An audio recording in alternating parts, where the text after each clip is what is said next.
eu amo a Lençol porque eu acho que tem a ver um pouco com isso que a Lúcia disse, eu acho. Acho que a Lençol, quando eu conheci o texto dela, foi através da Lúcia, lá na Faculdade de Letras. E eu tinha entrado na Faculdade de Letras, especificamente, para estudar James Joyce, que era o que eu achava de mais impressionante, assim, naquela época. E estava fazendo, entrei para o inglês, que eu achava que eu tinha que ler, enfim, no original e tal, e fui fazer uma disciplina. Uma época eu fiquei com horário vago, e minha namorada estava fazendo uma disciplina de uma professora chamada Luz Castelo Branco, que eu não conhecia, e chamava assim, Escrever no Feminino, era o nome da disciplina. E eu lembro que eu vi naquela coisa da matrícula, né? E eu falei assim, não faz esse negócio não, é feminino, deve ser uma feminista, falando mal de homem, é aquele preconceito de bobo. Mas eu tava com horário vago, fui levar minha namorada pra aula e decidi entrar, assim, sem mais nem menos. Aí começou a aula e a Lúcia começou a apresentar os autores que ela ia trabalhar. Era um curso, era uma oficina, né? Era uma oficina de texto. E chegou na Maria Gabriela Lençol com o texto Amar um Cão, que eu só entendia Amargo Cão. Eu falei assim, gente, que é isso? Que é isso? Né?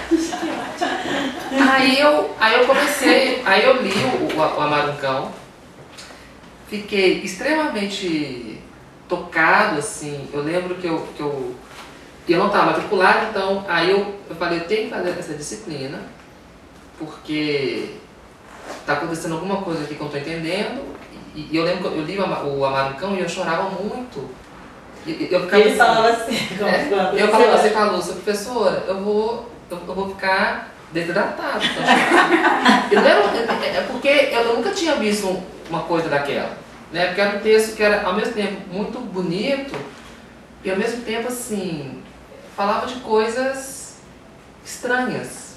Tipo, eu não conseguia apreender aquilo, embora eu tivesse uma leitura do Finnegan's Wake, do Joyce, mas é diferente. Ali eu tinha uma beleza naquele texto que eu não via nas outras coisas que eu estava lendo na época. Aí eu pedi para falei, professora, você tem... Aí eu, né, você tem, ótimo, né? Eu falei, eu preciso fazer essa disciplina, mas eu estou matriculado. O que a gente pode fazer?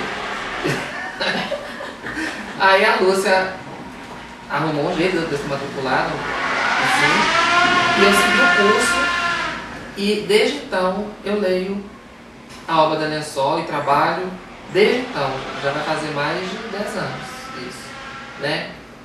E a obra da Lençol também, ela por incrível que pareça, para mim, ela é como se eu ler aquele texto, eu lesse também assim, é possível escrever, né? Eu já tive uma questão com a escrita, que eu sempre gostei de escrever, mas eu escrevi, era uma coisa...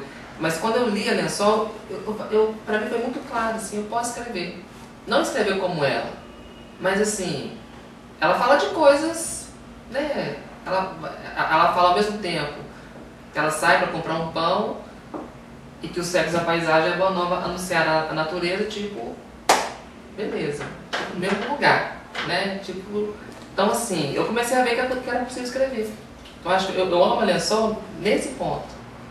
Que era possível escrever, que era possível, né, a gente pensar numa outra forma de viver no mundo, né, e não era uma forma nem marxista, nem capitalista, nem nada, era uma forma que tinha a ver com o seu desejo, que tinha a ver com a sua relação com a escrita e com a arte, né, que não passava por muitas teorias, assim. Então eu acho que eu amo a Lençol por isso, por eu ver que era possível escrever, que era possível ter uma outra vida, assim, que eu não sei se é melhor, uma vida melhor, porque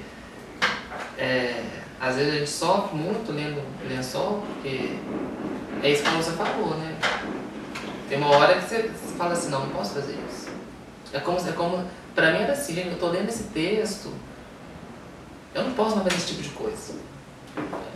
Não pode. É igual pôr de corrupto, não dá. Né? Assim, pra mim, eu sentia nesse ponto. Né? E eu acho que isso é uma coisa muito séria, né? Muito importante. Então, tanto é que o João agora, o tema de tese dele tem a ver com a ética da leitura. Da leitura. Então, tem a ver com isso. Então, isso, quando a gente conta uma coisa dessa, não dá muito pra recuar, né? Olha só, pessoalmente, lá em Sintra, que eu lembro que a primeira coisa, eu lembro que a gente se encontrou, ela falou que tinha alguns livros pra me dar, se eu queria, ela me levou na casa dela, me deu os livros. Aí depois ela virou, a primeira coisa, ela virou e falou assim: então, João, você como legente desse texto, gostaria de perguntar alguma coisa para este corpo que escreve? Então, assim, né, é forte demais. Né? E eu respondi: não, obrigado. Eu vim até aqui, não quero perguntar nada. Tá ótimo assim. Tá bom, obrigado. Mas, de fato eu falei não, porque eu não sabia o que falar e também eu acho que não tinha o que falar. Aí caminhamos um pouco em silêncio e depois começamos a conversar e foi ótimo, né? Mas é legal isso, viu, né, Janaína? Assim, como que de fato é de um corpo... Corpo a escrever. Corpo a escrever, corpo vivo e de afeto. Nossa palavra. Eu acho que o legente é uma figura da obra da Lençol, né, que já chamou leitor, né, depois ela deu o nome de ledor, depois virou legente.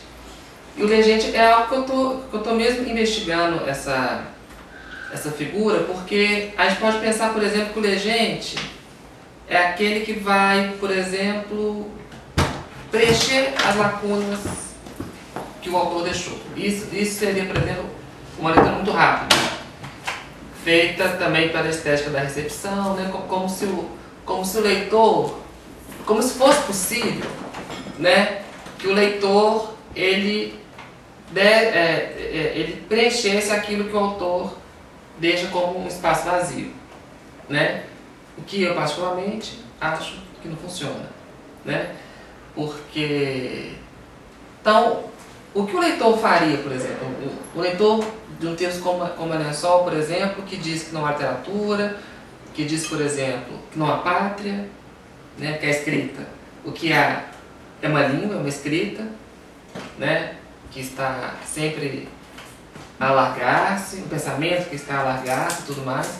O que o leitor, o que o legente tem, ele pode fazer diante disso, né? Eu acho que é escrever, né? Eu acho que o legente da Lençol, né, não é à toa que todos os depoimentos que a gente deu aqui agora, né, de uma maneira ou de outra falam um pouco disso, né? Quando a Janaína fala dessa questão do corpo vivo, né, e não um corpo morto, mas um corpo morto no sentido assim, um corpo, digamos, um corpo melancólico, um corpo que ficasse um pouco nessa posição hierárquica entre leitor e autor, como se o autor fosse uma instituição longínqua, né, e distante, e o leitor fosse quase, né, quase numa posição meio de passividade.